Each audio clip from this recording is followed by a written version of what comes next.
60 years. Well, 20 of her 40.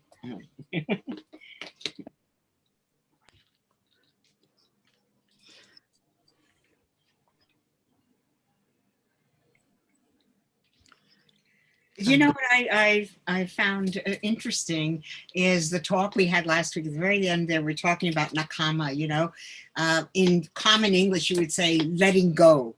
Okay. And before that, they usually translate it as something else. And it's not really clearly translated a lot until you understand it really is the idea of letting go. What time do you mean? What word? Nekama. Nekama. Renunciation, yeah. With Yeah. every Renunciation, every Kusala Chitta has it. Yeah. And you want, what are they renouncing? It's not as clear in the meaning. Whereas when you think of it as letting go, that's clearer for me anyway. Yeah. Okay. Is Tana John with us now? สวัสดีค่ะทุกคนค่ะ สวัสดีค่ะ สวัสดีค่ะ สวัสดีครับอาจารย์ครับ ค่ะสวัสดีค่ะ Please start. Yeah. I can start, Ajahn, if you like. I found it so useful what you explained about experience and how important to understand it a little more, like or dislike, they experience, and if they wouldn't experience, there wouldn't be like or dislike. But now I have a question. You spoke about sanya. Everyone remembers, but it is not known as not self. This is always such a good reminder. It does not appear because the characteristic of experience does not show up yet. There are many experiences, so I think it's helpful if you could elaborate a little more about it, that the characteristic of experience does not show up, and then we take sanya for self. That's why we just talk about what is there now. For example, seeing. How can it be letting go of that? See, the ignorance and attachment to that as something, no matter it is person or thing at all. Because actually, there is the attachment and ignorance on and on and on, not letting go. That which is not self, that which is not anything at all, it's only that which is seen. So each word should be studied very carefully to understand a little bit on and on and on with it. That is only which is seen. It cannot be anything because when one closes one's eyes, it's not there anymore. So what appears at moment of seeing is only that which can be seen, only a reality among all realities. There is only one reality that can be seen, and that's it. That's why the understanding is there, little by little. At moment when it's there, even it's so little, it is a moment of little letting go of the wrong understanding and ignorance. That's all, so natural. But usually, there are conditions for thinking about anything else all day. As soon as one opens one's eyes, there is a seeing and something there unknown, and no thought or idea about what is there, because they're thinking and not forgetting the story of that as something all day in one's life from moment to moment. That's why hearing the teachings of the truth of seeing can condition a little more understanding of it cannot be taken for anything because it's gone completely. And if that cannot be directly experienced, Buddha wouldn't teach it at all. But since he knew that anyone who understands the truth little by little, there can be condition of confidence of the truth, so that there can be moment of not forget about what is heard, as what is true is this very moment, what is there? Beginning to just think about it, conditioned to just not forgetting the story about it, and then later on, it can be moment of not. It can be moment of paying attention or being aware of it. For example, it's so natural. Hardness is there, sound is there, everything is there now. Unknown because of no attention, no awareness, no understanding enough not to think about other things, but keep on understanding that little by little by conditions. And this is what Buddha said, all dhammas are so very subtle. Even the path of letting go is so very subtle because it has to be all by conditions. If there's no hearing about the truth of it, how can there be moment of understanding, seeing, little by little? Because if it appears as something as usual, that is not the truth of what is seen at all. So the absolute truth of whatever is there is covered up from life to life, eons and eons ago, until the teachings is like the light which just show up what is the truth of that which is now appearing. But that is only intellectual understanding. But without it, can there be any moment of directly beginning to develop the understanding of that as what is seen is what is seen, and what experiences is what experiences? They cannot be the same, but they are there in a moment of seeing. Little by little, so very natural, just hearing and understanding. And while hearing and understanding, sanya is there, marking, remembering the word, the meaning, and understanding that it's there now. Like Buddha taught about, the truth is now. Calm, ehipasiko, understanding it, which is there. Even right now, hardness is there. And there can be other things, like or dislike, seeing, and everything is there now, unknown at all, when there's no understanding about it, just thinking about other things by ignorance of the truth that it arises in false way, already completely, because what is seen cannot be anything. So at moment of thinking about what is there seen, it's not the moment of seeing. And this is the life and the meaning of enlightened truth. Otherwise, it's covered up. That's why just open it up little by little at moment of understanding to condition moment of not forgetting about what is heard as is here and now, and it can be known, and there can be moment of understanding the characteristic of what we have heard, sati.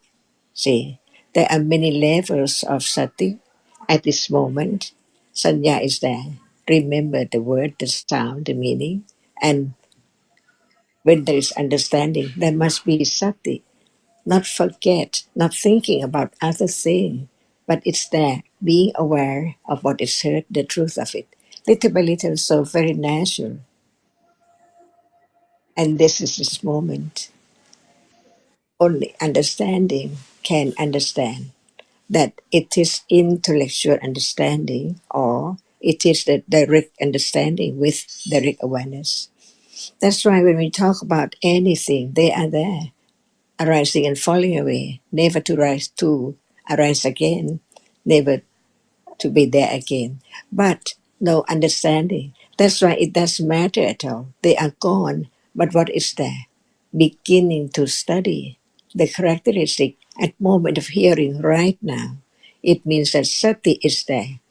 And from intellectual understanding only, it begins to understand, developing the understanding of the nature of a reality which just arises and experience. Otherwise, nothing can be known at all if there is no that reality which arises and experience.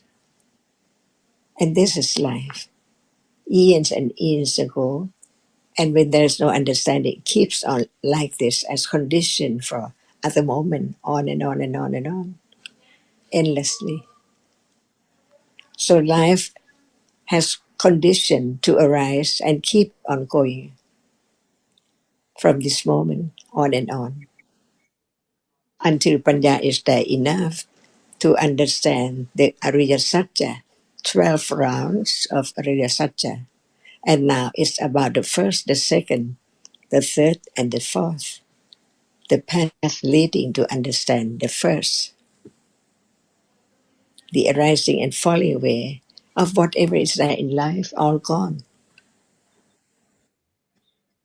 But it seems like it's there all the time by the rapidity of the succession of the arising and falling away of different ones by conditions. That's all.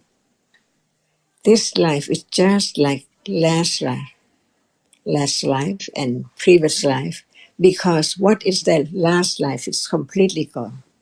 So what is there now will completely gone after death. That's all. So what is this moment? Just experience whatever is there by conditions, like a task, just to be conditioned to perform the function, nothing there and then gone, and forget and be forgotten as soon as one dies. Never remember what is there after the moment of birth, because the moment of death is there. No one at all, no person at all at that very moment, as before, that we take it for life, from me and for everything. But actually, it's just like if tomorrow is next life, forget about whatever is today happenings at all. Just from moment to moment, performing the function is different realities, whether it's wholesome or unwholesome, or the result of wholesome and unwholesome karma, and the kriya, and so on. To understand not just the word, but the moment now. What is there which can be known? Only that which appears. So how much rapidity of the arising and falling away, because it seems like there are no gap of seeing at all. Even there is hearing and thinking in between, but seeing is there all the time.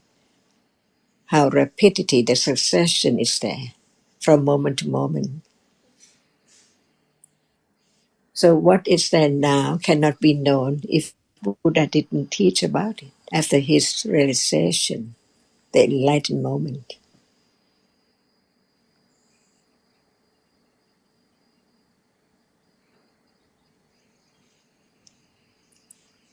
And this is the only way to understand what is there now. From intellectual understanding, it conditioned moment of direct awareness with understanding.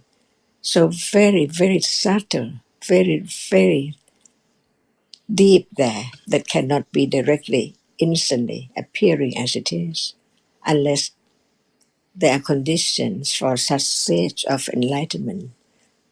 Letting go wrong understanding as it's something or people and things all the time. The truth is that there is nothing. What is there is very short and then gone. But ignorance is there. Condition, clinging, attachment to that unknowingly, because whatever is there, it's the object of ignorance and attachment, condition for next moment, and on and on. That's why to be truthful to truth is to understand what Buddha taught or about now, to understand what is there that can be known only this moment.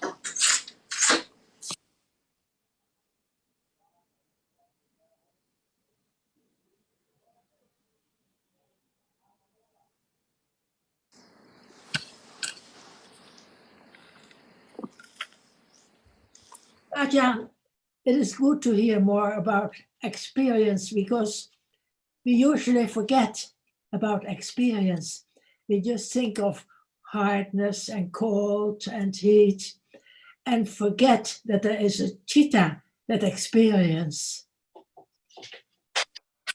But usually, what is there is conditioned, and what is there all about that which is not appear as it is.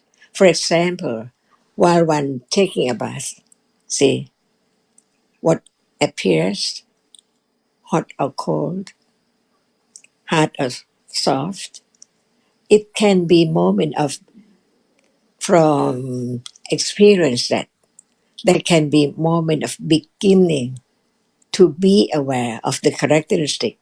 But at that very moment, just thinking about it, so understanding of the truth usually is not there. But after hearing on and on and on, it can be a moment of paying attention or to be aware of that characteristic. But the understanding of what he has heard, as no one, nothing is not there yet. But the truth is that at that moment, no one and nothing, even right now, if there is attention or awareness of a characteristic, for example, hardness, no one at that very moment at hardness or the experiencing of hardness, only there, see, beginning to understand it. And it will condition moment of realizing how much ignorance and attachment and all akusla from life to life is there so very, very sticky and very, very enormous and, and we cannot count at all. But it's there, blind up, covers up the truth of that which is gone. Because after birth, what about that which is hard or soft at moment of washing? No more. Even this moment is just like that. Any moment is just like that. That's why if there's no less and less and less hearing about the truth, how can they be conditioned to be aware and understand what we just heard about it as no one and nothing at all? That's why all depends on conditions. How much ignorance, so how can there be the moment of letting go of so soon?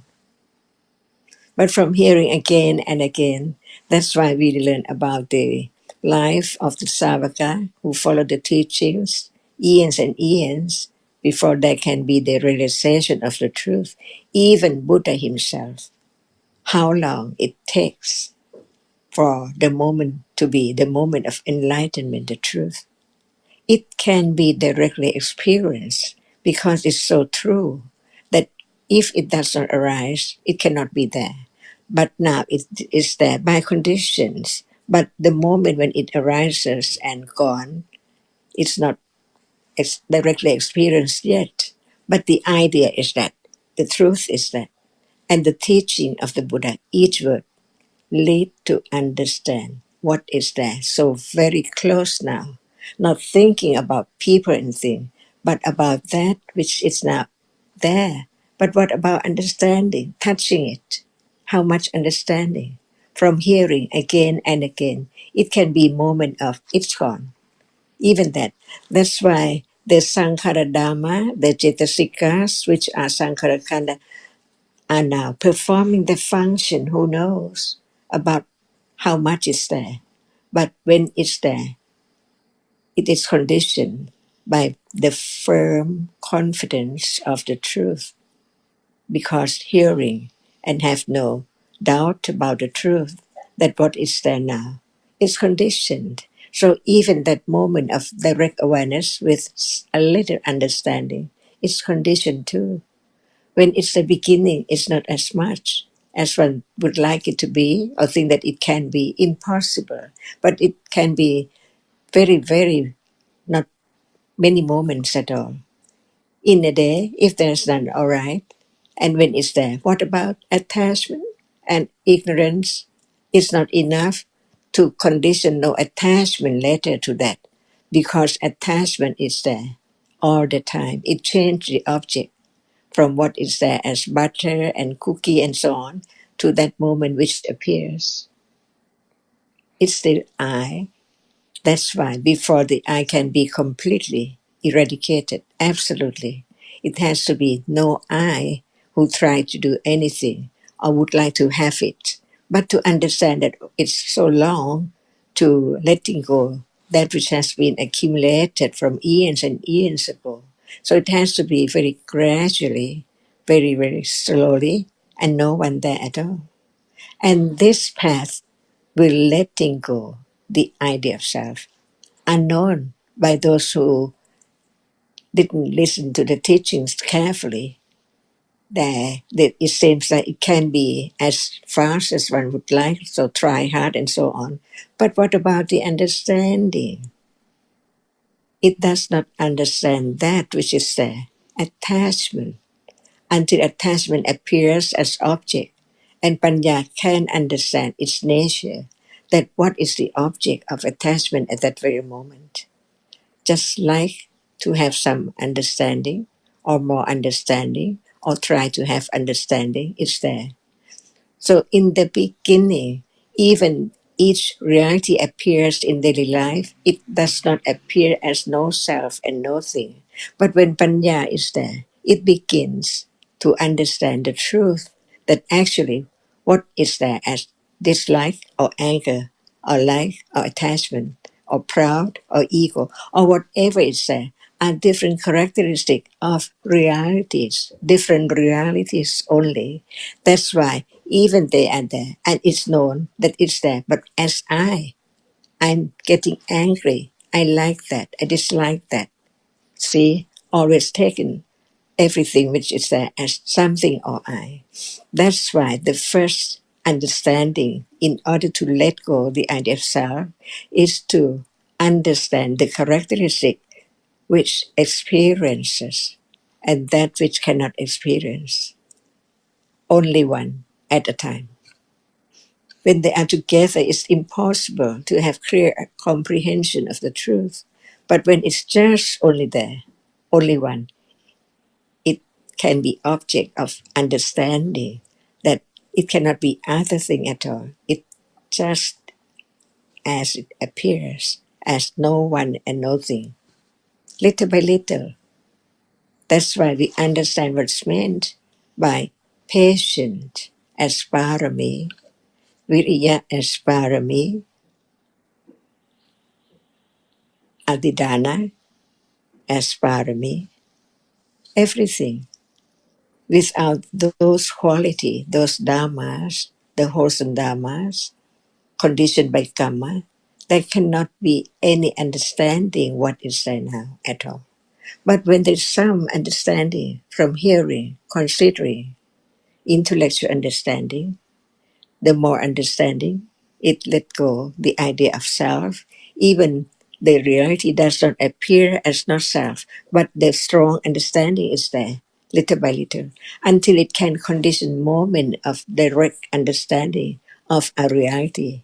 For example, it can be seeing, or hearing, or thinking, or like, or painful feeling, or anything unexpectedly. Otherwise, it's not the understanding of anothernness, no control. What is there? No matter what, it's by conditions, that's all. Uncontrollable. Because actually there's no one who control. Only develop the understanding, that's all. Because only understand itself that can let go of the idea of wrong understanding and ignorance. Very natural.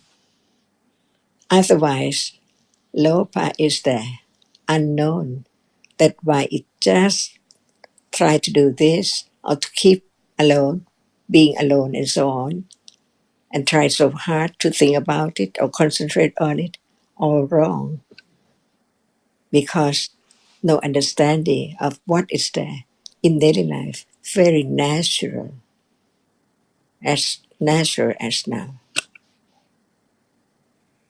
By conditions, because seeing is vipaka, the result of the past karma, seeing, hearing, smelling, tasting, touching, and like and dislike has been accumulated from moment to moment until after 3 moments of sea.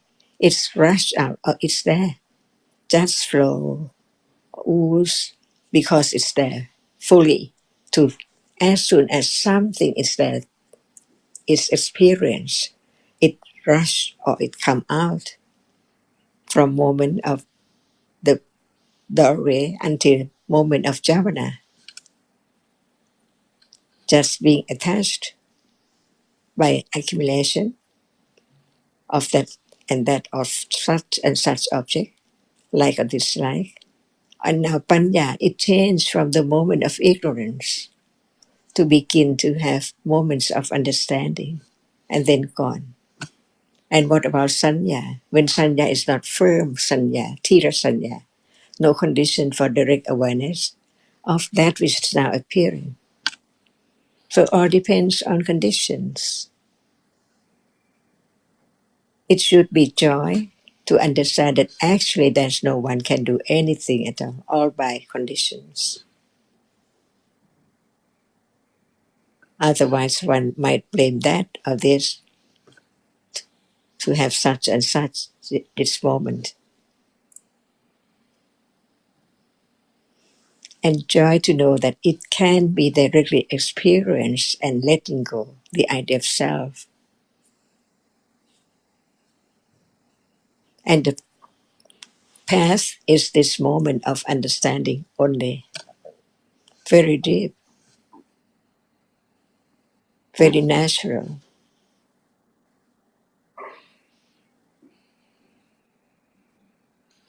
Achan, I find the word unexpected very helpful because people try to do exercises and concentrate in special things, and then we never know the next moment and what the reality is the next moment.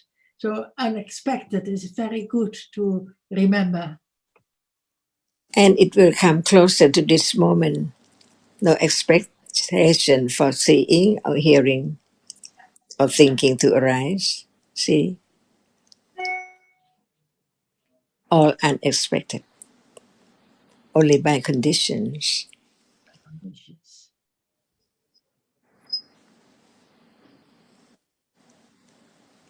Does anyone think before that they would be seeing right now as this? Never at all. Unexpected moment. Even experiencing hardness, does anyone think about it before this moment? Not at all. The truth is there all the time, but it depends on understanding.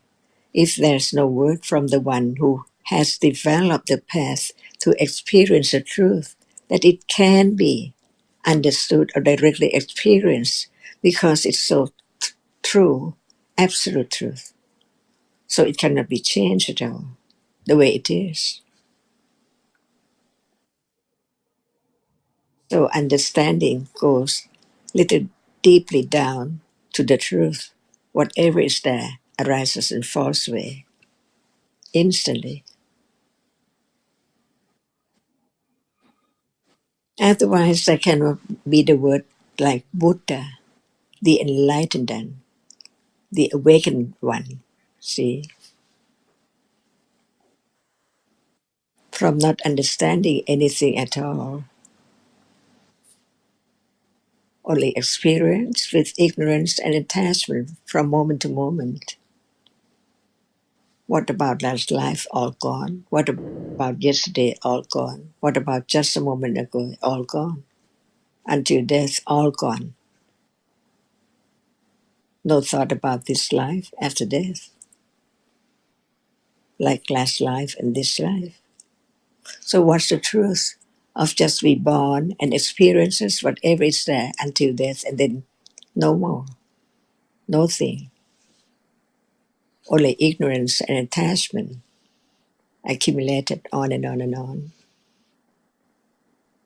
So it's joy, pity, to be able to have opportunity by conditions to have the moment of understanding of what is heard, and that can develop to direct understanding and to the moment when what Buddha taught is so true as he taught. Different stages of understanding until it can be moment of the eradication of ignorance with attachment to the idea of self.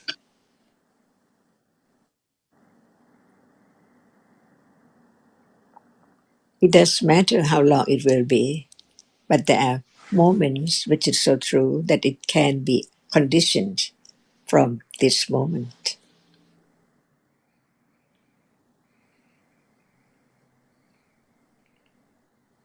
So one can see the value of understanding even in a moment that it is accumulated from that moment on to condition more understanding, not forgetful about what is there as it is. Hardness is only hardness, nothing in it.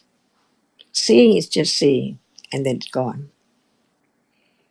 And Sanya marks and remember different things at different moment only, not permanent. That's why when it's not firm enough, it cannot condition moment of direct awareness of what is there just now as it is. Very natural.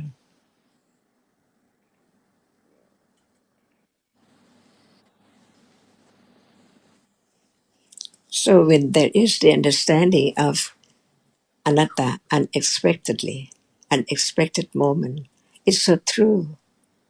Even when it arises in false way, it's unexpectedly, it cannot be controlled. It cannot belong to anyone. That's why three aspects of any conditioned reality, depending on the accumulation to understand in what way.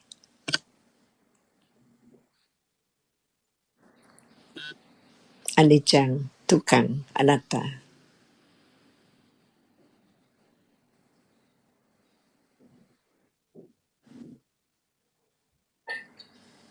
And it is that, and it is just right now. Anicca, dukkha, anatta. More firm, more confidence of the truth, little by little. At moment of experience anything in any situation,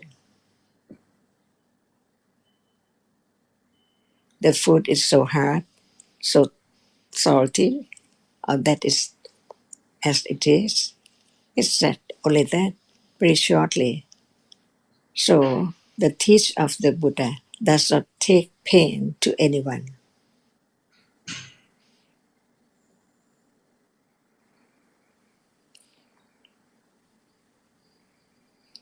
And at moment of akusala, at moment, no one there. So that reality which is unwholesome, hurt, harm, what we take for oneself, the citta which experiences years and years ago has still such that which harm oneself. No other people, no other one can harm anyone at all. No person who can do anything. All depends on just that moment, which is not people or thing. Hardness is hardness, seeing is seeing, and then gone. And then gone, just that, right now.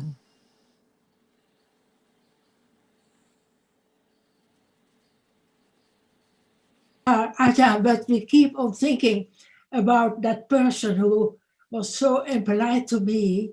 It happens to me. And then we keep on worrying about it.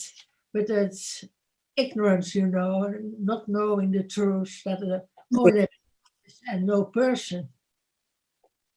And then from understanding this, one can understand the characteristic of attachment that is different from other reality.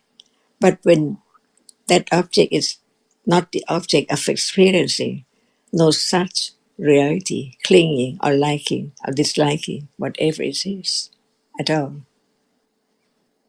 So actually understanding there is no one, no other person, as there's no me, only different moment of different realities conditioned to arise and perform their functions. Lopa cannot perform the function of dosa. So it's just a moment of that, only a moment and then gone. Why worry about it? And as panya is not strong enough, there must be condition for such things, realities to arise from accumulation. No one can prevent what is there, which has been accumulated at all. The truth shows up, it's truth, but no understanding of it, that it's no one.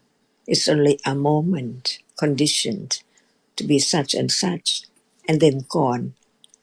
Only that moment is gone. Each moment is gone.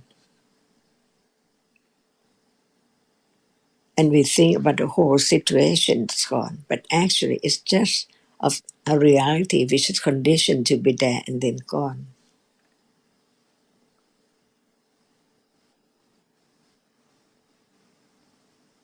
It can be known little by little,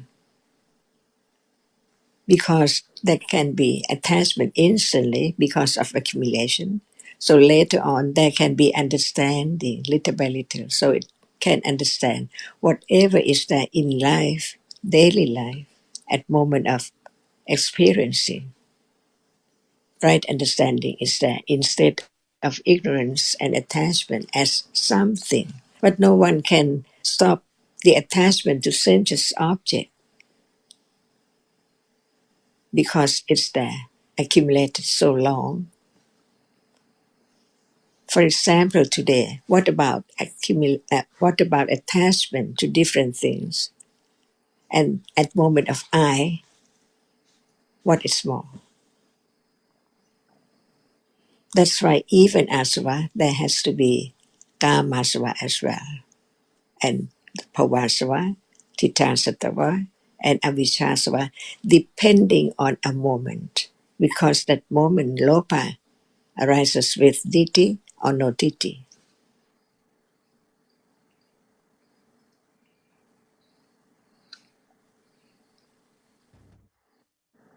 And that's why, Nina, I think the first point you brought up about understanding, experiencing is so important. That's why it brings joy to understand it's just a moment of experiencing, a moment of seeing, a moment of thinking, not I that experiences, just a moment of, and then gone completely.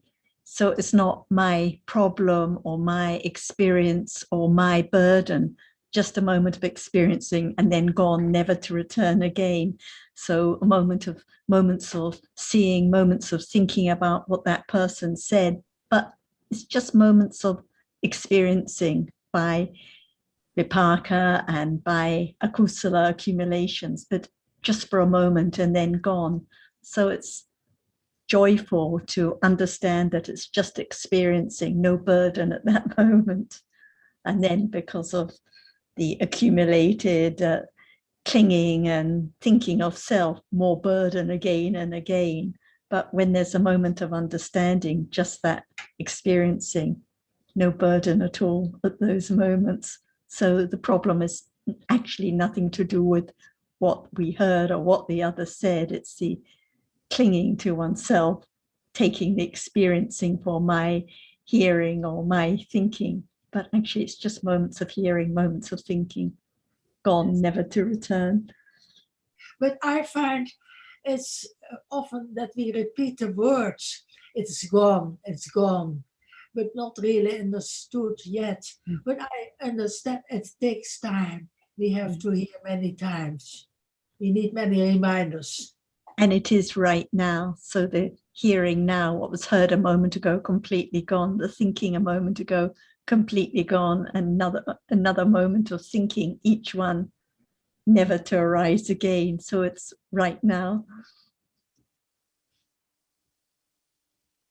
But even the beginning of considering wisely that they are just moments of thinking, moments of experiencing, and then gone, is so helpful, just to let go a little bit the idea of my experience or the situation or something that lasts. just a little bit of prizing open the clam, just letting out a little bit of the burden, little by little. Little, because if we never heard all this, no way. But now we are in the position to hear every week. We And hear consider. all the good reminders, and something will stay on. And that's why it's joyful, even just a little understanding, beginning to appreciate that they are just moments of experiencing realities that experience and realities that don't experience, not my heavy burden at all. Yes. Because where else do we have such good reminders and hear about all the truth, all this? It's really a privilege. But ultimately it has to come back to awareness of a reality that's appearing now, whether that's an experiencing or the object of an experiencing. Because even conventionally it is said the past is gone, let it go.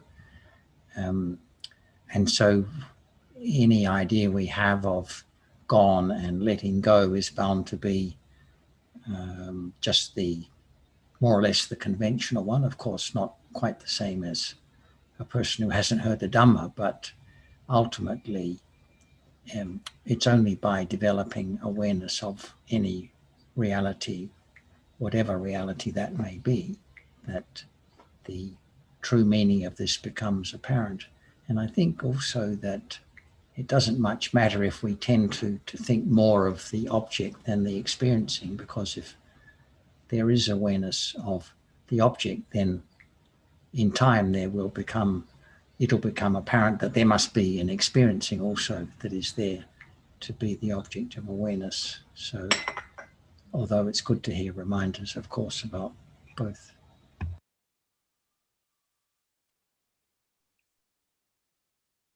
And Nina, you were saying that when we're annoyed at when someone is impolite to us and all that, even but we are angry because there's a person and all that, but then when they realize that it's just Dhamma, is foolish to would you angry on the Dhamma that is gone?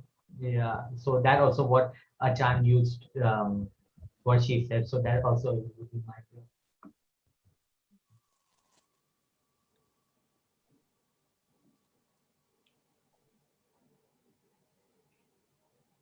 It's very nice to have so many good Dhamma friends who all remind us in different ways. I really appreciate.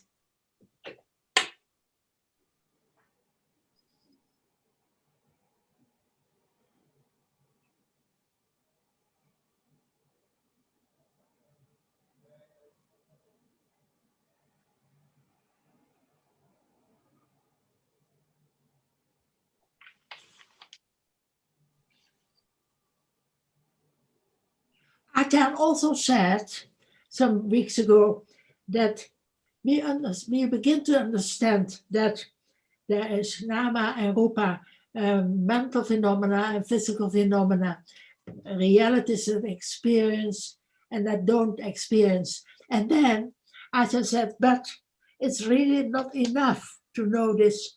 Panya has to go on and realize what arises and falls away too.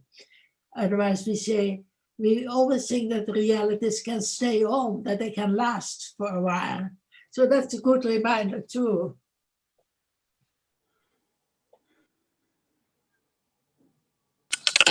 Even knowing or being attended to or being aware of a characteristic which is so very common, very natural, like hardness now, see, we can see that it can be conditioned, but it cannot be, one can control to have it at any time at all. That's why even that, one day it will appear or condition such thought about even that which start appearing. And that is the beginning to be a little aware of that reality as what we have heard. For example, touching, hardness is there. no understanding, when there's no hearing or thinking about the truth. It's only there. But after hearing a lot, it can be moments reminding of what is there. It's so true. It's there. It's not anything else. It cannot be sweet at all. It's only that which appears at hardness. And what is there? They can be thinking about it, about the truth of it. It's hard, only hard.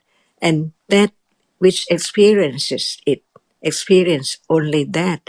Otherwise, how can it appear? So it can be appear when it is the object of a reality which arises and experiences it. This is the beginning, the development of understanding until it's clearer and clearer. So very, very little. So it takes quite a long time to have no idea and no thinking about other things, but only that which is so natural, like the sound or the smell or the sea or whatever, unexpectedly.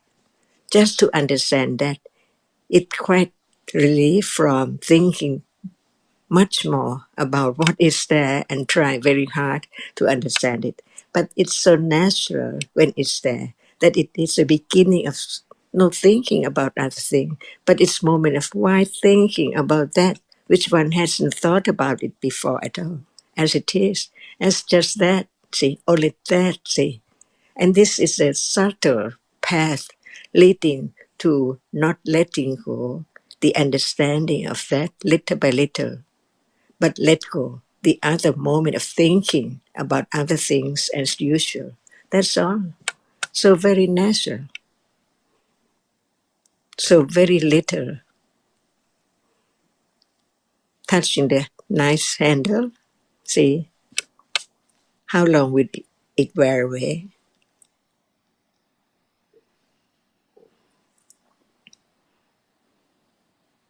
So one understand how deep the path is, how long it will take, how much parami to develop from moment to moment.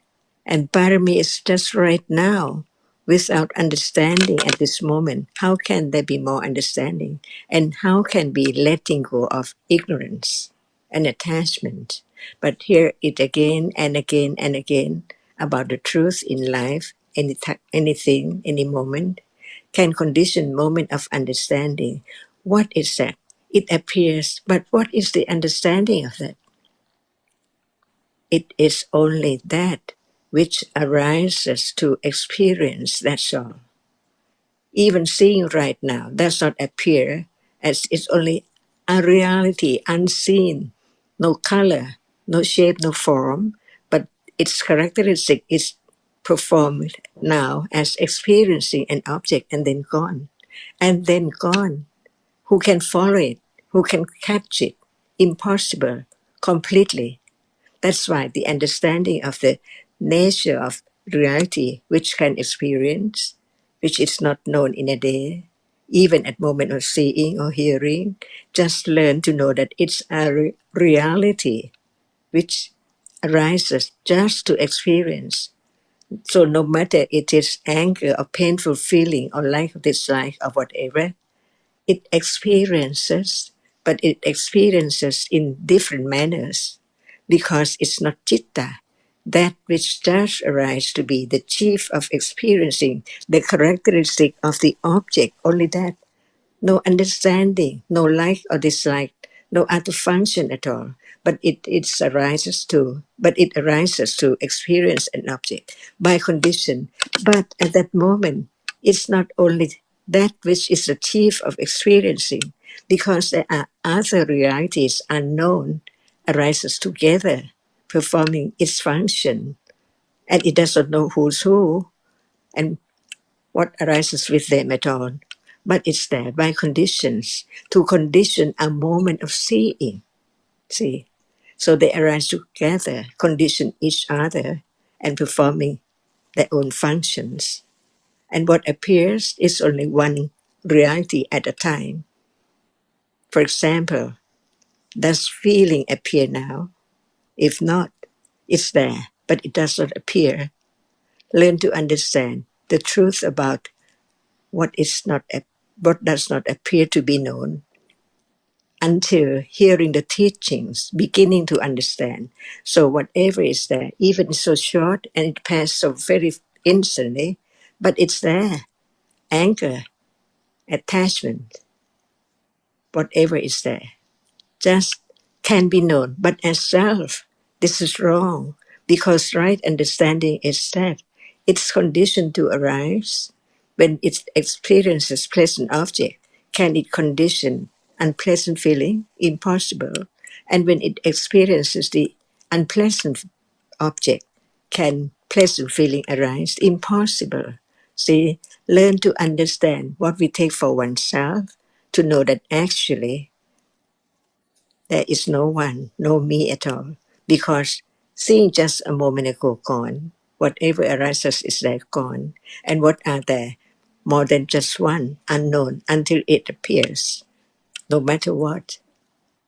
So anything can appear as object by condition. But what is known is that the characteristic is that which experiences, so it cannot be taken for I have or I am at all. It's only that which arises and performing the function, that's all.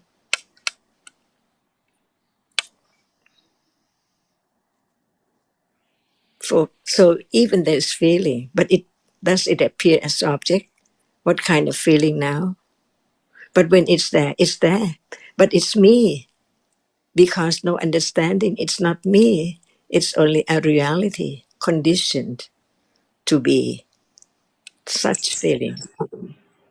And then gone, no significant at all.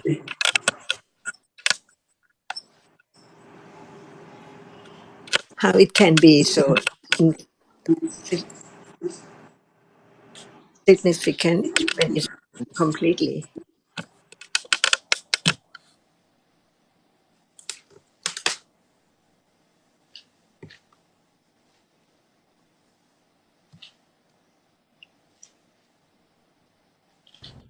Gern, are you trying to speak? Gern, Yes. Hi, Hi, Sarah. Gern. Yes. Nice to see you Hi, here. hello. Nice to see you. As Ajahn mentioned about the understanding and parame, I want to understand that it is parame is the main factor or main thing that support understand to accumulate.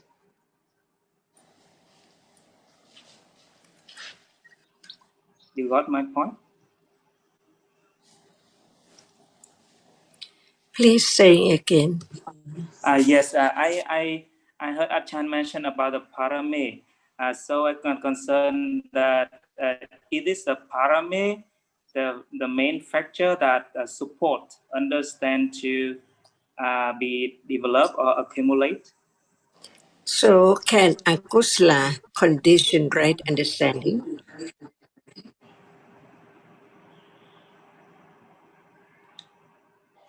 Can I think yes, it can be the object for understanding to be arise. but can it condition understanding? No, understanding can only When it arise with the. attaches that object, at moment of attachment to that object, it hinders the truth. So it cannot be parami, or akusla cannot be parami, but without understanding. No matter what kusala is that, it's not parami. But when it is panya, what is as kusala, it's conditioned parami as its basic, which originate it. So when we talk about parami, it seems like something not here and now, but actually at this moment of listening, Panya develops with other wholesome moment. Viriya is there because it's not easy to understand the truth of what is there, which is there. So just very short, but it's there. It can be directly experienced depending on what level of Panya is there. For example, the characteristic which experiences now is not known as it is because it appears as I see or I hear, but actually no I, only seeing is there. and the hearing is there. No, even seeing is not hearing, hearing is not seeing, it's not thinking, but that characteristic, the nature of that, which arises to experience, are different. One is the chief of experience, just the characteristic of the object, while the other, reality, arises with it, cannot experience as that which is achieved, but it takes an object with attachment or ignorance of what other reality, like feeling, pleasant or unpleasant, for example. See, there are so many realities, but they are the characteristic which can experience in different manners by different realities, different characteristics, different function. So we learn to understand more what is there at moment of seeing, not just one reality there, but the other reality does not appear as object. So what is there appearing is the object of the citta, which is the chief of experiencing. Learn to understand each reality as much as when it's there by conditions, and develop understanding of no one and no self naturally, because it's quite a long time to understand that as it is, because of the accumulation of ignorance and attachment. It's so much from moment to moment, from eons and eons ago. That's why Sanya marks and remember wrongly. Sanya vipalasa, always taking what is there as something all the time, until understanding the difference between the understanding beginning from hearing, that no one can make anything to arise. Even seeing right now is conditioned by many conditions, not only one condition.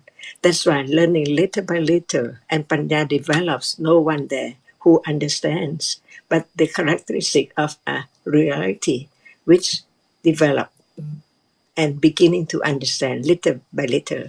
That's why studying the teaching of the Buddha is not studying the word, but the word of the Buddha represent reality right now to be known as no one there at all. And each one is different.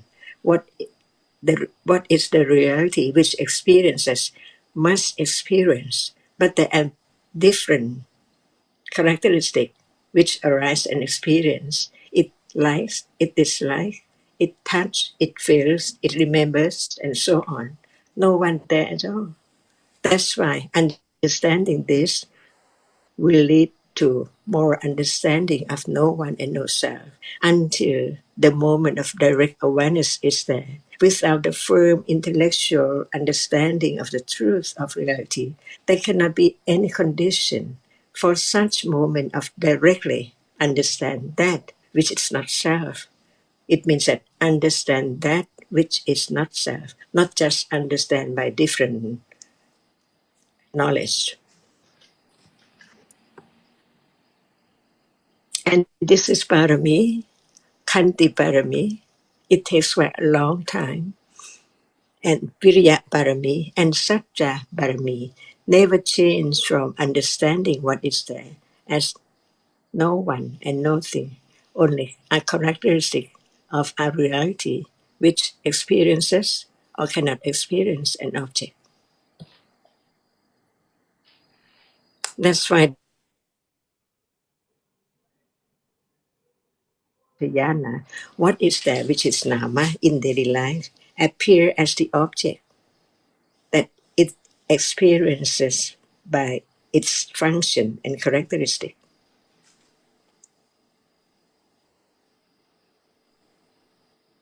The citta is different from other cetasika or mental factor which arises together, but only one can be object of understanding at the moment.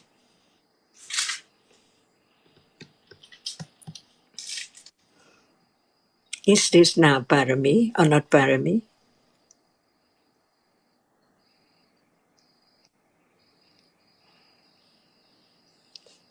Thing is depend on the moment, and only understanding can know that.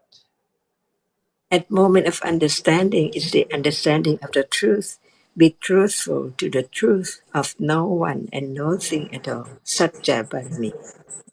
It will be conditioned and accumulated until it's there. No doubt about that with experiences.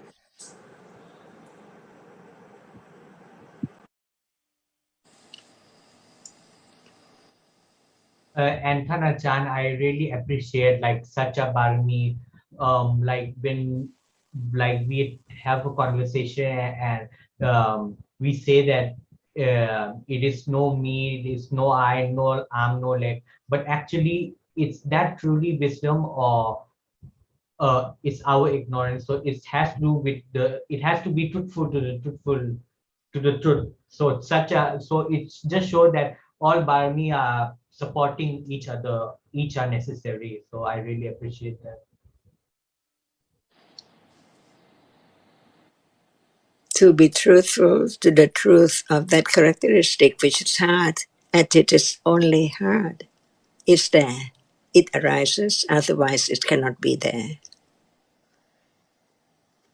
All are satya of each reality at any moment. And it's true, Gurng, as you say, that any reality, even any akusala, can be a condition for panya by way of being the object, by way of being aramana pachya. And when it's the object, it's not a hindrance to understanding because it can be understood at that moment.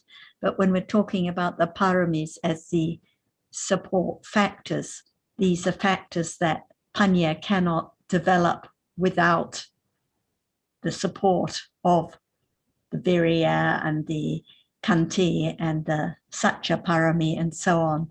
So that's why as a bodhisattva, all of these paramis had to be developed and perfected in order for the understanding to be enlightened to the truth. So they have to develop along with understanding.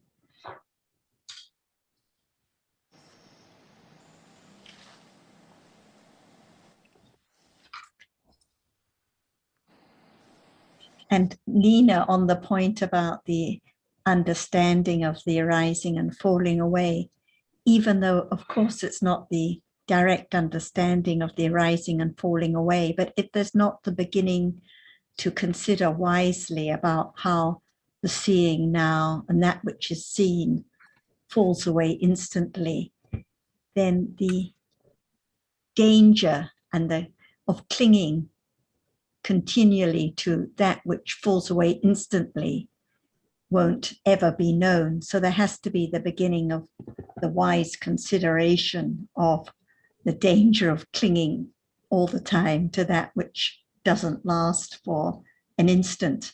And I think that when we were talking last week about Samvega, we were talking about the understanding of the death at each moment, the falling away of reality at each moment, to see the harm of akusala and the urgency of developing understanding. So there has to be the beginning of understanding that what is taken for being so important, the thinking or the seeing, actually falls away immediately. Not anyone, not anything, not of anything of consequence at all. Like the sound heard, which is thinking about the angry man, it's just sound that's gone immediately. So gradually, this is the condition to let go of the burden of taking it for something or someone. There has to be the beginning, yes, you are right. It's good to consider, even if it is not realized. No, just that has to be the beginning of the wise consideration that right now that what's taken for something or someone, just moments of seeing or hearing, gone immediately. Not worth clinging to at all. Yes, not worth being disturbed by. And yes, I really appreciate, like Sarah, what you're saying, that not worth clinging is like when there's understanding that arising, fallen, and nothing left is foolish to attach, right? There's nothing at all, as we're always reminded. gone completely.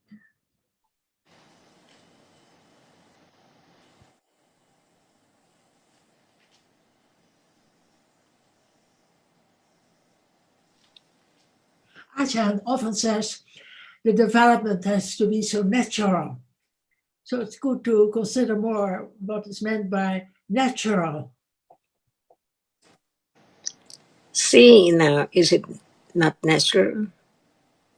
Yes. Hearing now, hardness now, smell now. Anything is so natural when it's there by conditions. But when one tries to hold it or try to have it there, the awareness, thinking that it should be there all the time or something tries so hard, is it natural? By someone try or by conditions? Even that one tries wrongly is conditioned. But the ignorance cannot understand anything. But right understanding can understand everything. Even such way of thought is wrong. Right understanding, which has been accumulated enough to understand that, will eliminate that wrong understanding. And when there is trying, intention to do, to concentrate, to be aware, panya, understanding it, and it's not right, it's wrong. So when it's panya, it can understand everything as it is, more or less, depending on conditions. For example, no one and no self. Everyone can understand the word and understand the meaning, but what about the reality right now? And Panya knows it's not the realization of the truth that one has heard yet, but it is the beginning to understand what's right and what's wrong. Otherwise, one followed the wrong path. So all depends on understanding of no one and no thing. What is there is conditioned, no matter its birth or death, at any time, seeing, hearing, by conditions. That's why it's the beginning of letting go. Even the direct understanding of that which is now appearing is not conditioned to arise yet, but it begins to condition a little more, until the moment of that unexpectedly is aware of a reality with some understanding, not strong enough to let go the idea of self, but it is the beginning of the path to go on developing understanding with direct awareness of whatever unexpectedly, unknowingly at all, because it's not there yet. Only when it's there, by condition, one can understand the unnothingness more and more perfectly of the truth, that no one is there.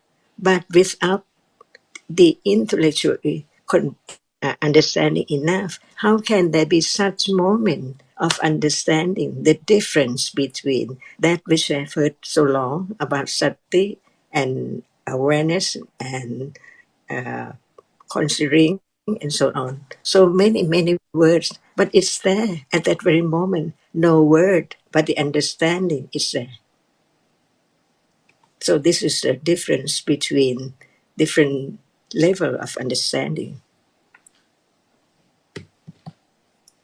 When it's there, no doubt about sammasati, it's there instantly and beginning to know that before that there is no awareness of that object at all. Because touching now, no understanding with direct awareness until it's there at that moment. It's different from the moment when it experienced without awareness. It means that without understanding.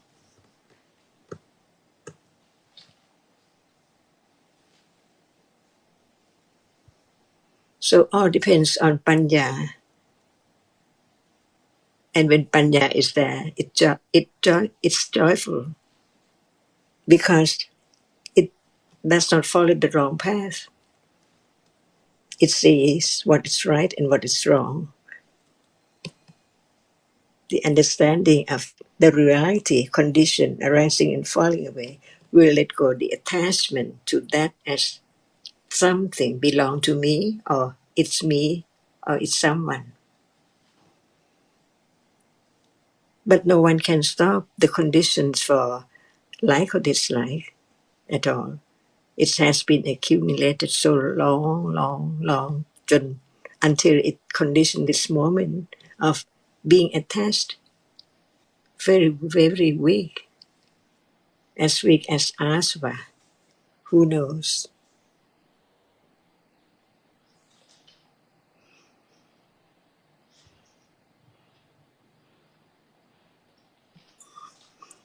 So from understanding the truth, no one try to understand the moment of asva, because it is the attachment to such thought.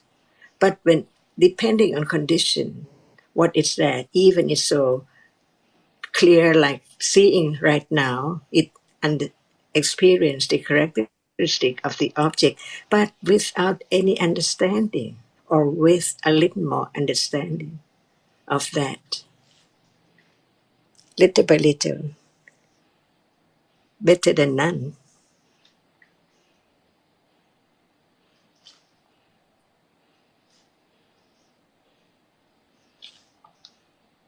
Even so short, it's there to know the difference between moment with awareness and moment without direct awareness. And this is the beginning to understand the characteristic, the truth of what we said. It experiences and it cannot experience.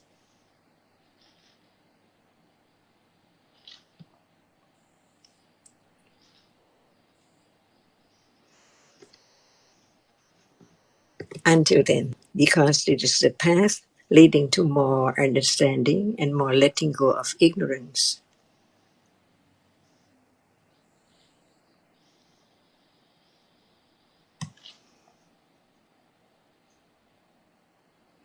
That's why one Panya can understand the danger of ignorance and dhammas, which are conditioned, arising and falling away from moment to moment.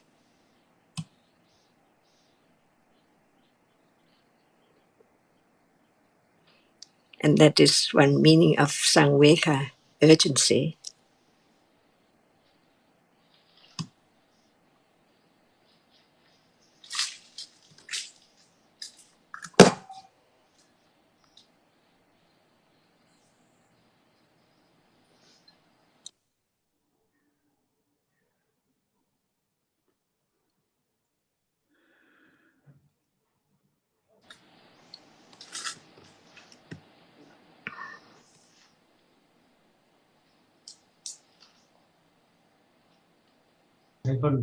Thanachan, are you there?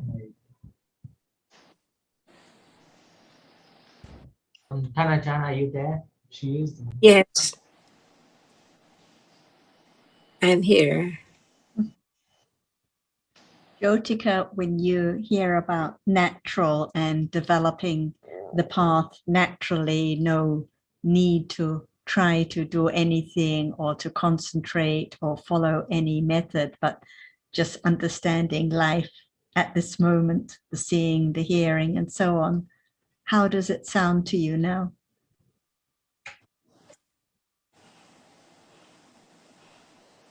Going on and on with, I think there's some understanding. I have listened very much to the tape this week, again and again and again, and but now at the moment another thing is coming up, like I thought it was a good thing to set an intention before starting with meditation or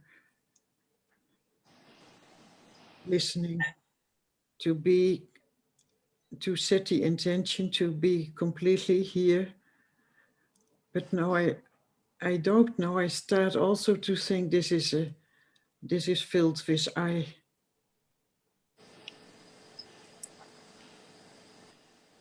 I learned very much I'm very thankful for Ajahn with that you are explaining so long and so with zoveel geduld. Wat is geduld? With zoveel patience. But now I think this setting of an intention is also in the doing as someone who's making the intention. It's just another thing what is breaking up. One thing after the other. And this is very common, like even when I go to a yoga class, sometimes they say at the beginning, set an intention for the class or something like this. So I do it. I never thought that it was not a good thing. Actually, it's just moments of thinking, like there may be moments of thinking, oh, I'm going to be kind to my friends. And then someone speaks harshly, and where's the kindness? So it's just like wishful thinking, like at the beginning of the year, one may make an intention. It's just wishful thinking. And like you say, usually it's the idea of I can do something or I can be kind, but it's actually just moments of thinking and then gone, and then disappointment if it's not as one would like it to be. But it's not important because it's just thinking, and there's bound to be thinking with the idea of self so often in the day. Or I shouldn't react, or this or that, but just moments of thinking conditioned by clinging to self, but it's gone instantly. But what about precepts, taking precepts, saying? I think it's the same, like one can take a precept that one can repeat the precepts, but what about the chitta at such moment? And what about when there is the opportunity to harm an insect? What about the moment of abstaining and kindness at that very moment? So it's just setting an intention, like you say, thinking with kusala or akusala chittas at that time, but it's not the understanding of reality at all. It is helping to behave in the right way, I think, but it is not understanding. That's the difference.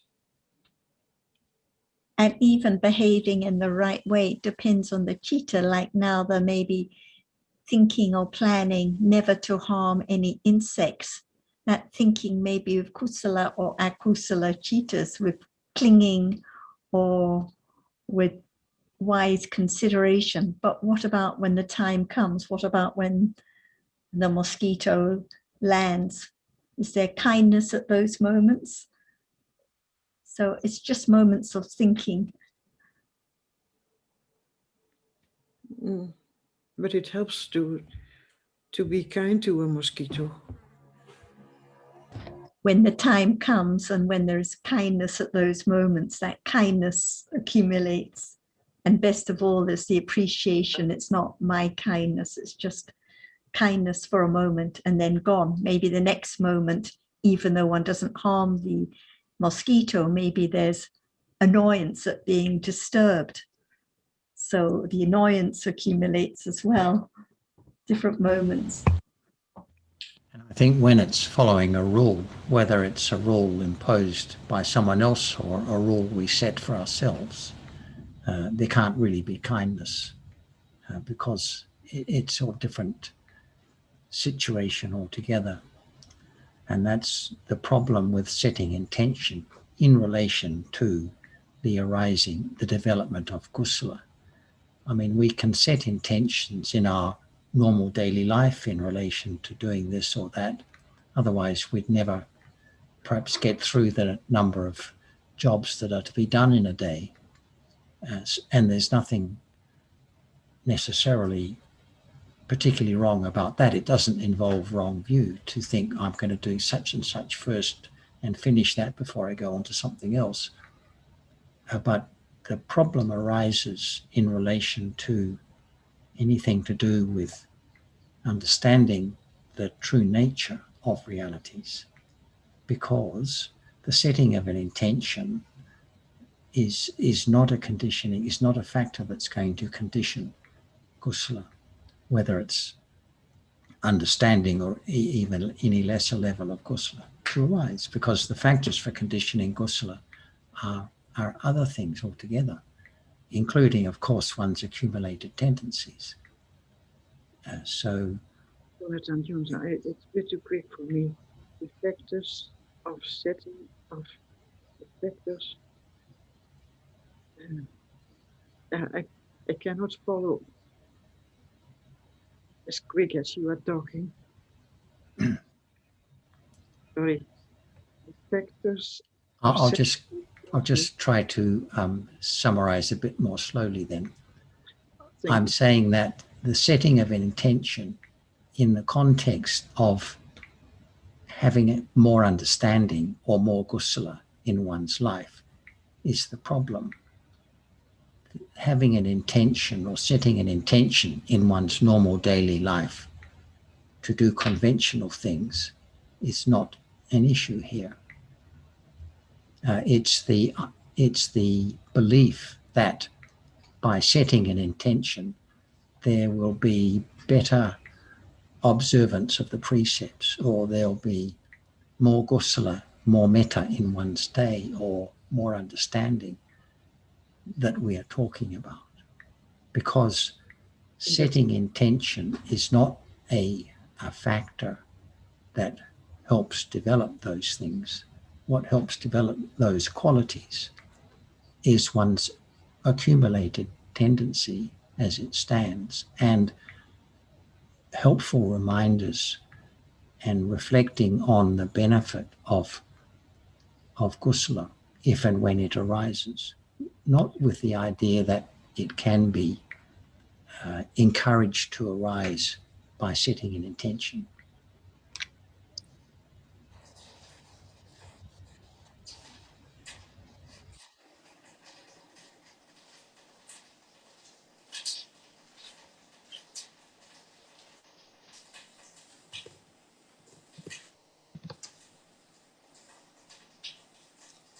Shall we talk a little more about intention? Because it seems like there is the understanding of intention, that there is always intention to do this or that. But what is the reality of it? Is our reality is there intend to do something as much as we know. But when Buddha taught about it, intention is a reality which arises by conditions to arise with every moment of citta, but it is not citta. That's why not many people can understand perfectly about what the word is, like intention. What as much as one can understand is wholesome intention and unwholesome intention. That is ordinary. But the Buddha realized the truth, enlightened the truth. But the characteristics of intention, no matter it is wholesome or unwholesome, but it also arises with a moment which is not wholesome and not unwholesome. This is the truth. Nobody knows. That's why we just think about the wholesome intention and unwholesome intention. But the characteristic of that reality is more than that. It's not just being the wholesome or unwholesome, but it can be the result, the citta, which now seeing, experiencing unexpectedly of that which is pleasant or unpleasant. There must be intention, a reality which is not citta, arising with it, with other mental factor which is not intention. And this is not known until Buddha taught about it from his direct experience, enlightenment. That's why we learn to understand more that even intention itself is not anyone at all, because it is only a reality which is conditioned to arise with each citta. So even it's not the strong intention that one can see that it's unwholesome or unwholesome. What about just stretching one hands out or open one's eyes? Is there any intention to do that too, but not me, but it's there arising with attachment, just want to reach. So it conditioned the moment of reaching out the hand to take something. There must be intention with each citta that later we'll understand what are there in a moment of citta. There must be intention, the reality which intends, but it's different from wholesome intention and unwholesome intention. That's why we learn a little bit more than we used to take it as we can know. But we can understand better when Buddha taught about it. The intention was chetana, was will. Chetana can be vipaka, the result, or kiriya, not kusala and akusala, because even Buddha and the Arahata still had chetana arising with each citta. So we learn to understand that even chetana is different, various chetana according to conditions. Chetana which is vipaka, chetana which is wholesome, kusala, akusala, and kiriya. No one can make it arise, but whatever arises is conditioned by not just one condition, more than one. For example, seeing without the eye sense, they cannot be seen. Even there is the eye sense, but the rupa does not impinge on it. It cannot condition seeing. And seeing alone does not can arise by itself. It needs other factors to condition its arising. Phassa, Vedana, Sanya, Chetana. See?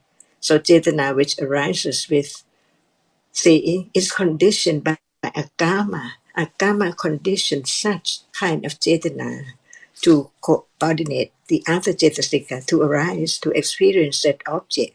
No one there, just learn to understand what we take for eye. Where is it? Where was yesterday the chetana? Where was yesterday I? Where was this just a moment ago I? No more. Not at all, because actually seeing cannot be anyone. It does not belong to a snake, a bird, or a fish, or human being, but it's seeing. Whenever it arises, it must have its own conditions for its arising. Begin to understand the way Dhamma is by conditions. If someone would like to do this, and the other doesn't like to do as that person like, what condition such different chetana? By condition, accumulation, and other conditions as well. Learning to understand what we used to understand, so very, very little to understand better and better. That it's more than just wholesome chetana or unwholesome chetana. Because it's a reality which is not citta, but it experiences that object with intention according to what arises with it. When lopa arises with such intention, it performs such deeds and speech. When dosa arises with citta, the chetana at that moment, arising with dosa, condition such speech and deeds. So know me and no one, but learn to understand that chetana is not feeling, it's not phassa, it's not other cetasika.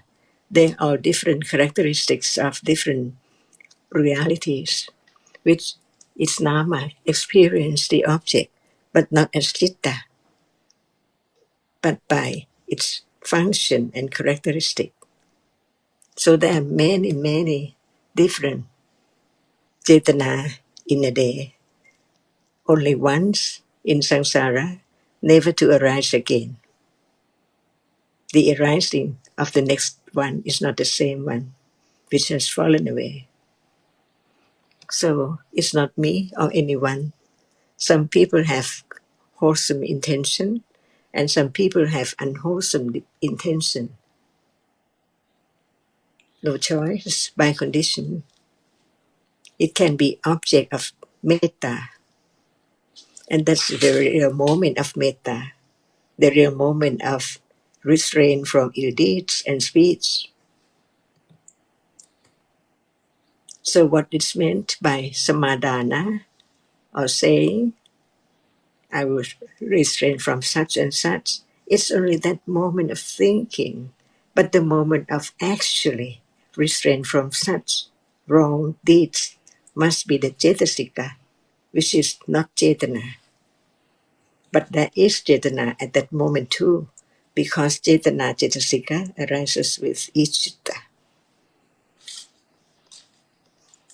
To understand more about this moment will lead to more and more letting go, ignorance and wrong understanding and attachment to the idea of self. So So in Even some, Cetana a moment ago is not Cetana now.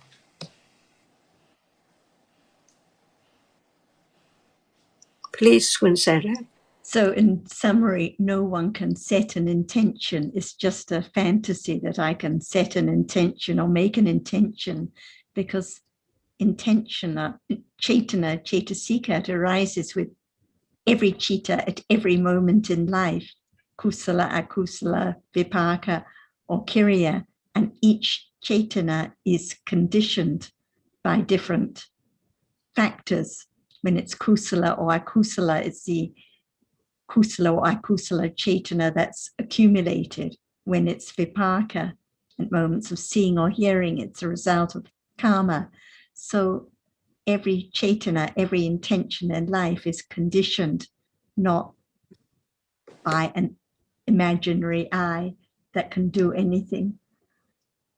So even the moment of wise considering with kusala cetana now is conditioned. And the moment of unwise considering with akusala citta is also conditioned. So no one can set it or make it any way it will. So we live in the fantasy world of being able to control life and set intentions and make things happen. But when we understand more about realities, there's more understanding that each reality is conditioned. And this is why it's gradually letting go the burden of I that can do anything, even set intentions.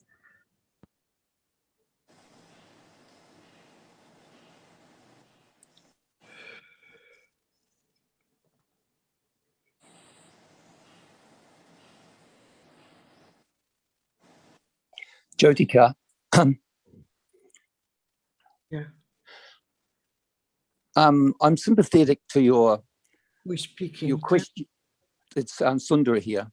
I'm sympathetic to your question. You know, that and it's not, and I don't think it's easy to grasp this idea that having intention, having the right intention. First of all, there is no factor of the Eightfold Path called Samma Cetana. And this set of, there's not a set of Eightfold Paths? No, I said it's not a factor of the Eightfold Path. There's no such thing as Samma Cetana. No. So that's, and to develop an understanding of the Eightfold Path is not easy. I mean, we've been very fortunate with Tanajan.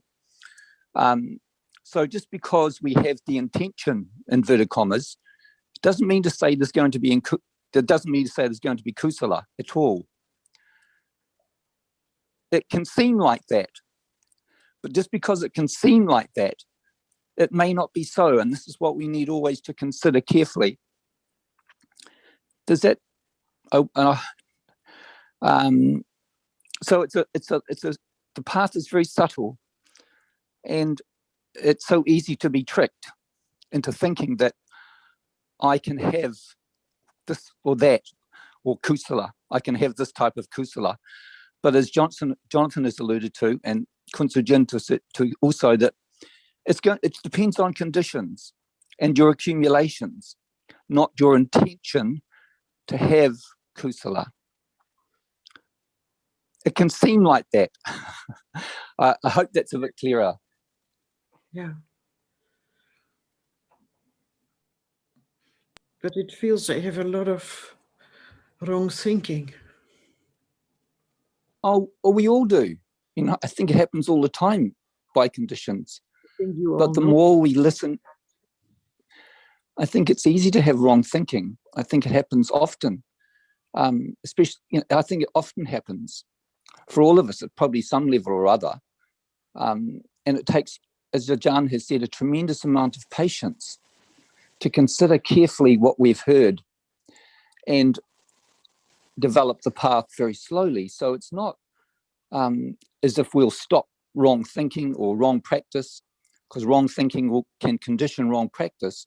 It's not that we can stop that. You can't stop that. It'll happen. It will arise. We have these misunderstandings. That's understandable because of our accumulations of ignorance. Yeah. So, but I have to realize there is this wrong thinking. There is one after the other every week. Sometimes I cannot get it so quick, but it is going on, and it is okay. And I feel like I want to be here, but yeah.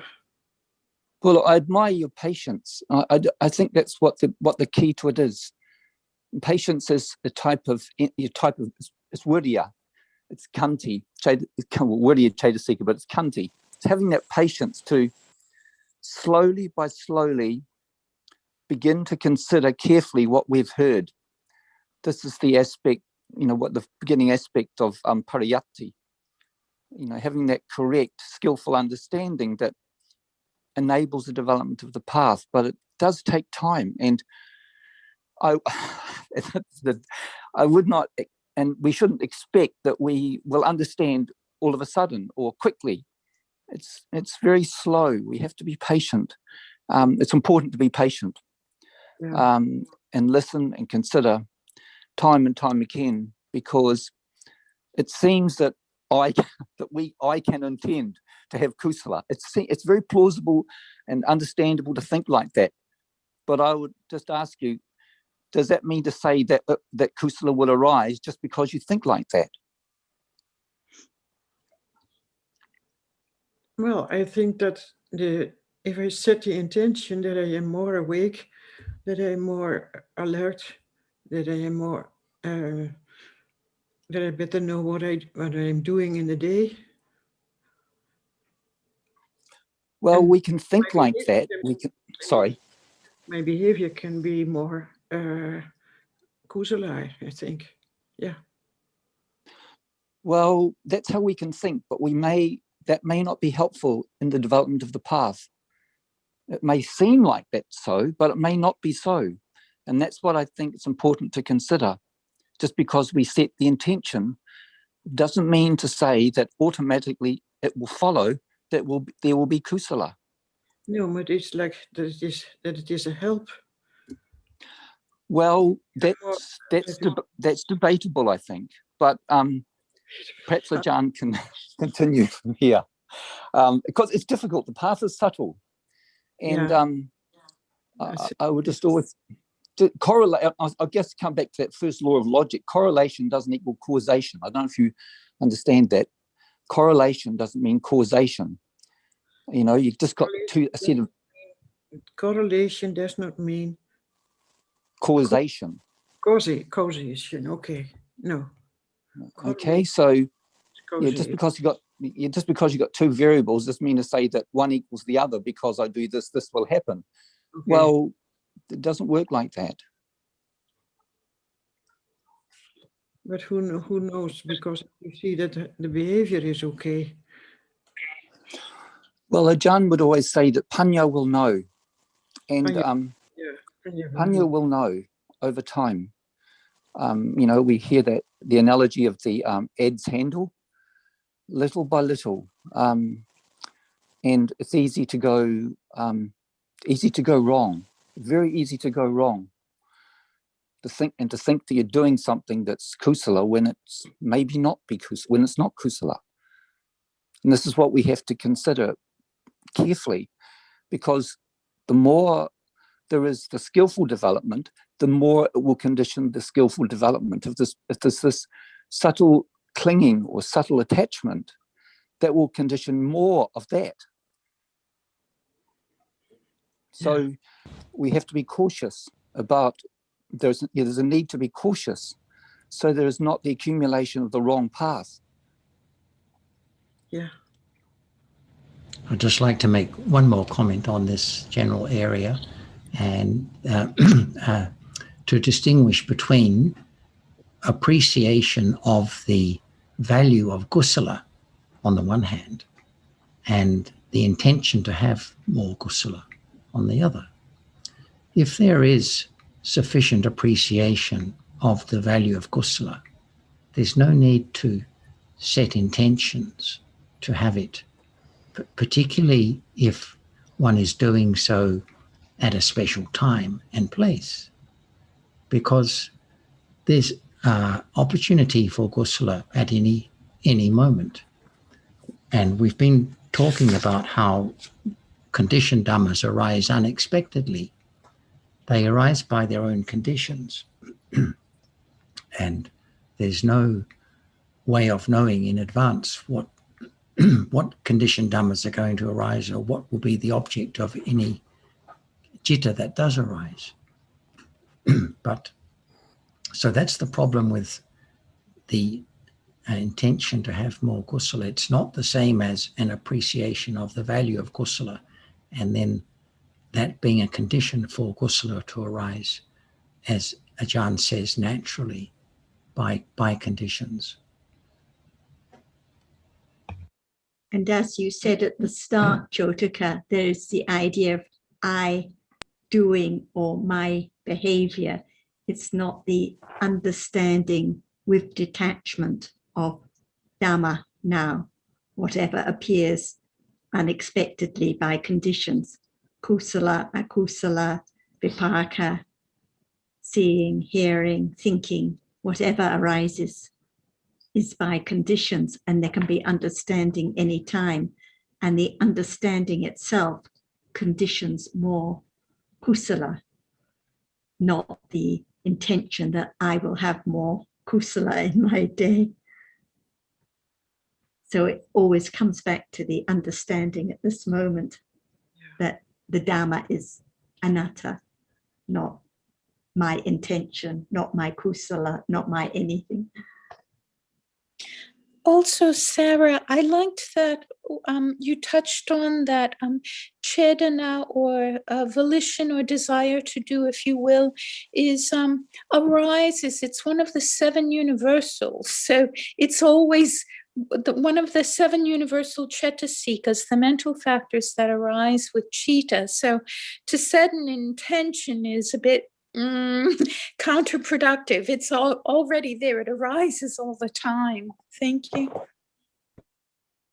Yes, it's not the understanding of the reality of intention or chetana, which arises right now at each moment without anyone planning to have it, who planned to have the chetana at this moment of seeing, or at this moment of thinking, or at this moment of kindness, or this moment of annoyance. So each chetana, each moment is conditioned. That's why it's a burden to have the idea that I can do something, I should set something, I can plan or make life happen. But letting go of the burden of self is the beginning of understanding of reality now, naturally, in daily life. Yes, Eve. Because there are also the unwholesome universals, not the least of which is moha, ignorance, delusions. So I appreciate your comments. Thank you, Sarah.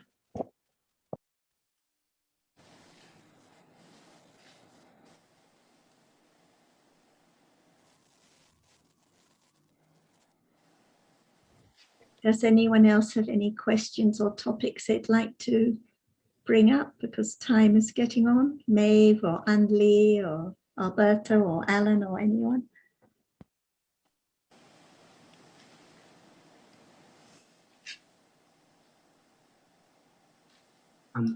Hi. Can I ask about the Vipassana? Ajahn was talking earlier about Sanya Vipallasa, and we know there's also Ditti Vipallasa and Chitta Vipallasa, and it's like not seeing not regarding Sanya Vipallasa is the memory of something which is it's not according to the truth, and which is taken for what is not there, and also there is Ditti Vipallasa, which I'm not sure Ajahn, if Ajahn can talks also about this Vipallasa.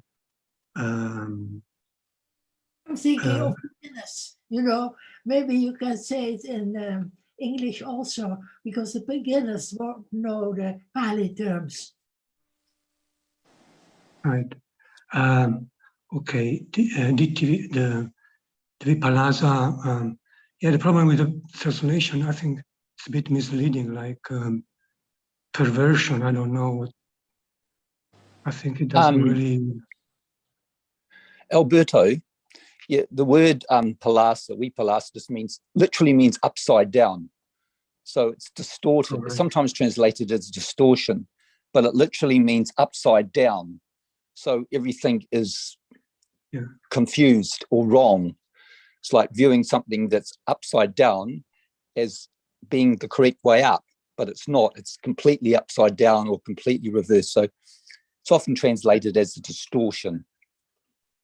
Yeah, upside down is a good one. Yeah, thank you. Thank you. And Sundara. whenever any kind of akusala arises, like any clinging, any aversion, or any wrong view, there is the perversion or upside down of sanya. The memory is akusala. It is perverted at those moments. So at the moment of being annoyed with the man and what he said, there is the akusala sanya, those moments with the annoyance.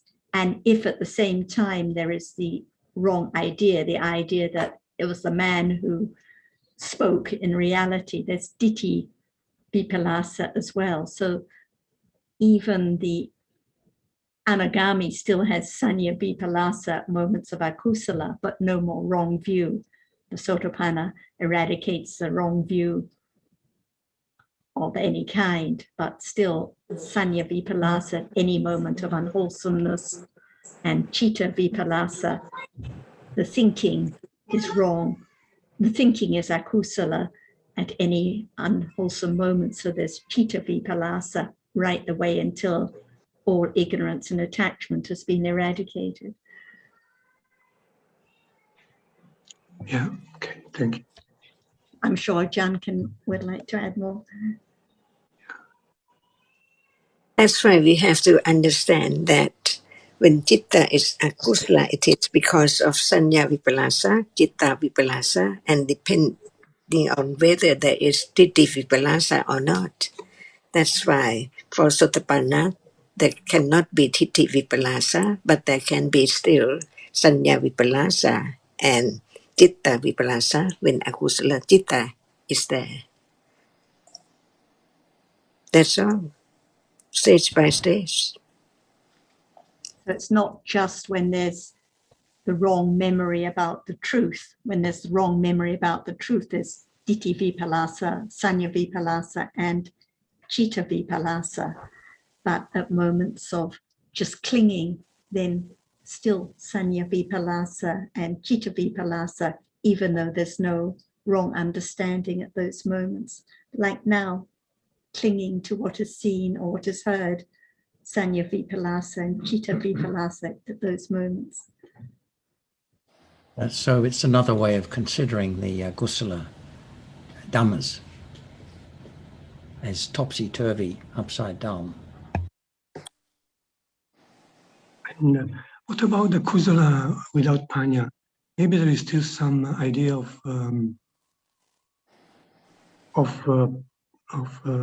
people and things, even if it's kusala. So at the moments of kusala? Yeah, there can be kusala without understanding. Maybe I was just wondering, maybe you can. But no wrong idea more. of someone or something at those moments of kusala, like at the moment of metta, at moments of kindness, even without understanding, but no wrong understanding, no wrong idea of someone or something at those moments of metta. So metta cannot arise with sanya or citta vipallasa. So, Sarah, what do you mean by wrong idea? Is it the same as wrong understanding? Wrong understanding or wrong idea of anything. Right, but I think we are trying to distinguish between sanya and chitta vipallasa without wrong view. So at that moment, there's no wrong understanding, yet it is wrong. So how is that wrong? And that's So why I think Alberto is asking about kusala chitta with metta, for example, when the object is a concept. So what's the difference now? So when it's kusala, such as metta, with someone as an object, there's no misunderstanding, no perversion of sanya or citta, nothing akusala about it at that moment, no misunderstanding for a moment. It's just a moment of kindness when there's an opportunity. I understand that the perversions are by three ways of perversion. One is by sanya, one is by chitta, and one is by ditti. And so when we're talking about no misunderstanding, we're saying no ditti. So akusala without ditti is still perversion by way of sanya, still perversion by way of chitta. Right. And so to understand how that is perversion, and when it's thinking with kusala about people and things, and which is not perversion, so what determines that? It just means that it's moments of akusala thinking whenever there is sanya vipallasa or citta vipallasa, even without ditti vipallasa. It is akusala thinking. It's perverted in that sense. There's no kusala at those moments, no metta at the moment of thinking of someone, like when thinking about someone's annoyance or anger with disturbance, whenever there is disturbance or whenever there is attachment. It is perverted from being kusala, no metta at all. So that's all. So all moment of akusala is sanya vipallasa and chitta vipallasa. Yes, even the most subtle clinging of the anagami, just clinging so subtle to just being or existing, it is sanya and citta vipallasa at those moments. That's all. And at a moment of metta, there's no disturbance, there's no misunderstanding about anything, there's no attachment, no annoyance at the moments of kindness, so no vipallasa of any kind. So Sarah, can I say, I'm not sure, can we say that nature of akusala is, all of akusala is vipallasa? Yes. No, only it's, yeah, but the vipallasa is the function of sanya chitta at that time. Yes. Any akusala sanya is sanya vipallasa. Any akusala citta is citta vipallasa.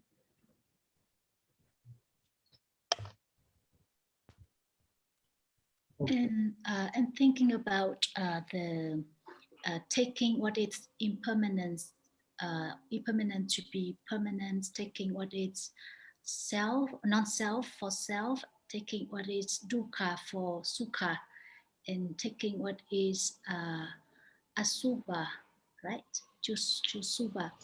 So what is eradicated by the Sotapanna is the two first ones, right? Yes. So taking what is not self for being self and what is impermanent, taking it for being permanent, because when there's the understanding that of dhammas as anatta, no more idea of it being something that lasts, so they're eradicated at the same moment. So those kinds of sanya and citta and ditthi vipallasa are all eradicated, but not the other kinds of sanya and citta vipallasa. So the dukkha that is not eradicated. Like he still can mistake what is dukkha to be sukha, right? Right. What is seen is still taken for being pleasant. That's why they're still clinging to what is seen. Actually, it's dukkha, what is seen, but only the arahat has no more clinging of any kind. The anagami has no more clinging to sense objects, and the arahat fully eradicated any idea of taking anything as being sukha. So like when the moment of akusala is the case when there can be one of the two last kinds, right?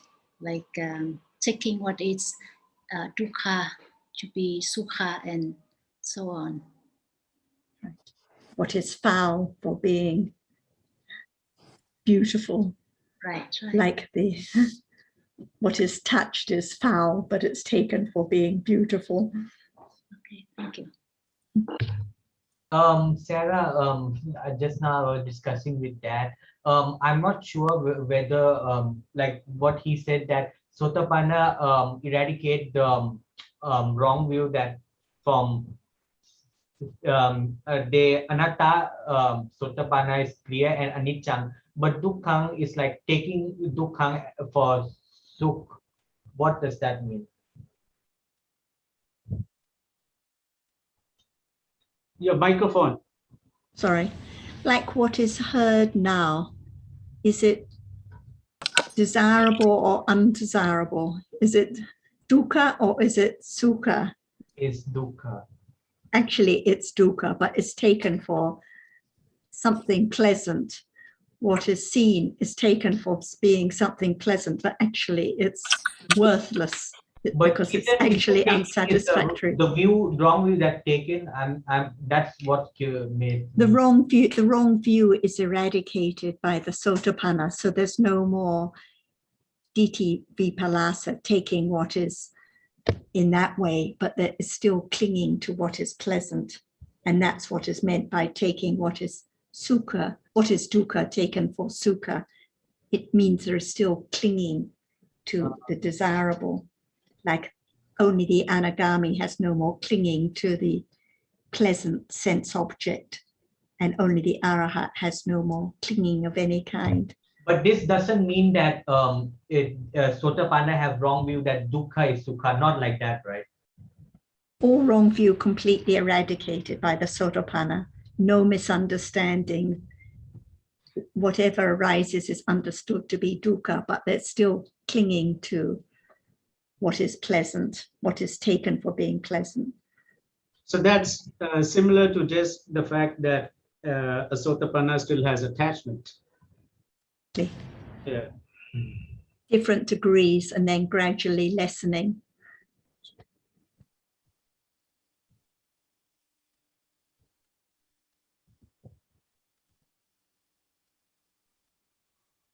So sanya and citta vipallasa all the way until ignorance and attachment completely eradicated by the arahat.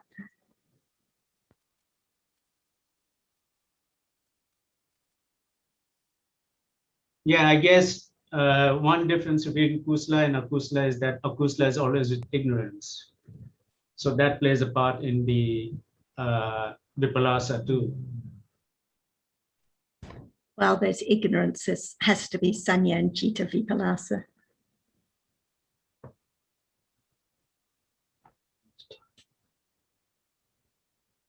That's why ignorance is also the cause of becoming, of life in samsara, because while there's ignorance, must be sanya and citta vipallasa instantly. Like the first process in life must be with Sanya and Chitta Vipallasa.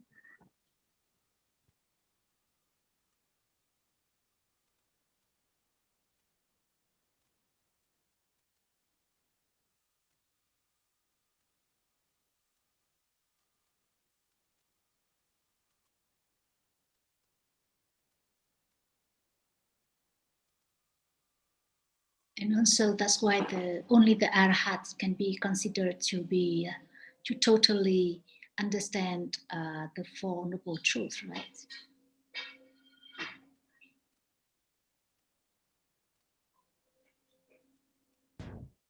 What do you realized with no ignorance or attachment remaining? Like completely understand dukkha. What do you mean by completely? Because just in relation to what we said about the Sotapanna still has clinging to what is desirable, although is actually dukkha, but that is because his understanding is not enough. But for the Arahat, his understanding is stronger, so it totally eradicates clinging. But the truth of the Four Noble Truths cannot be changed at all. It depends on the degree of accumulation of wholesomeness with what can be eradicated at the very beginning, because there are still conditions for other akusala, but nobody can change the Four Noble Truths to be less or strong. But the kilesa and panya, which reach the degree of being able to eradicate such and such,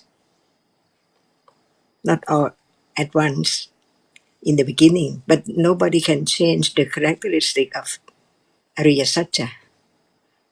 But the panya which experience is different by degree of still have condition for attachment and anchor as long as he's not so katakami and anagami arahata. That's why Sotapanna understand clearly about the truth of what he take for himself, but what is there to condition different moment of akusala, but no wrong view anymore. It's the end of wrong view, and the other moment, the second experience of the truth, sakatakami, panya is there, eradicated that which is strong attachment to sensuous object. And for anagami, experience the same, but what is there eradicated? It's the attachment to sensuous objects. It depends on panya, but the Four Noble Truths has to be directly experienced as they are. The path is the path, not the other path. And panya of that degree of Sotapanna knows that it's impossible to eradicate the attachment to the sense object because there are still conditions to be attached to sense object, but not to have any understanding anymore. No doubt about the Four Noble Truths. But panya knows that it's not as highly enough to eradicate the kilesa which has accumulated.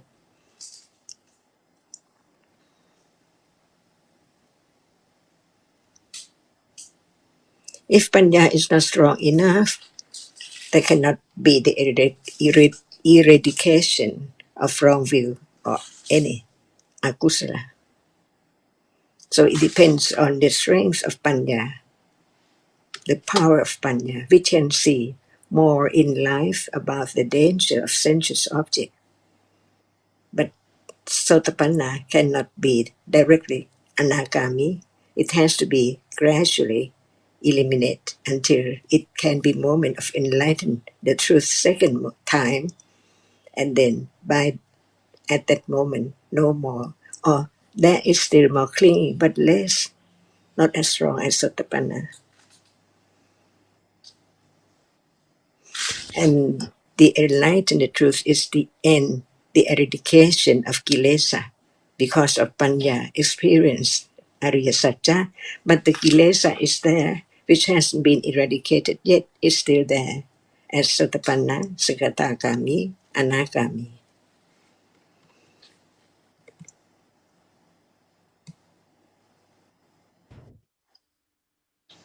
Thank you, Ajahn. Thank you, everyone. Sawadika.